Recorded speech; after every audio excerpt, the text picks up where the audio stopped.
Hi friends, 1.5 కిలోమీటర్ల పొడవైన 4 లైన్ల అంబర్పేట్ ఫ్లైఓవర్ ప్రారంభమైంది. ఈ ప్రాజెక్ట్ నిర్మాణం 2018లో ప్రారంభమై సుమారుగా 450 కోట్ల వ్యయంతో పూర్తయింది.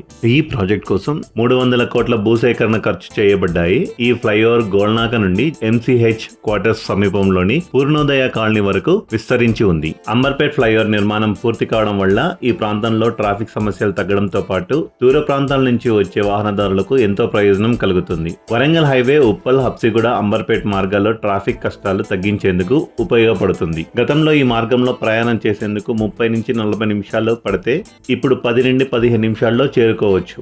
ముఖ్యంగా ఉదయం సాయంత్రం పీక్ అవర్స్ లో ప్రయాణం సులభతరం అవుతుంది. ఇప్పుడు ఈ ఫ్లైఓవర్ ప్రారంభంతో అంబర్పేట్ రహదారి రద్దీని తగ్గి హైదరాబాద్ నగర వాసులకు భారీ ప్రయోజనం చేకూరుస్తుంది. ఇన్ఫ్రా డెవలప్మెంట్స్ పై మరింత సమాచారం కోసం మా ఛానల్ ని సబ్స్క్రైబ్ చేయండి. ప్రతి వీడియో కొత్త ప్రాజెక్టులు మరియు ఉపయోగకరమైన సమాచారాన్ని మీతో పంచుకుంటాము. మా ఛానల్ను సబ్స్క్రైబ్ చేసి మీకు కావాల్సిన సమాచారాన్ని పొందండి. Thank you.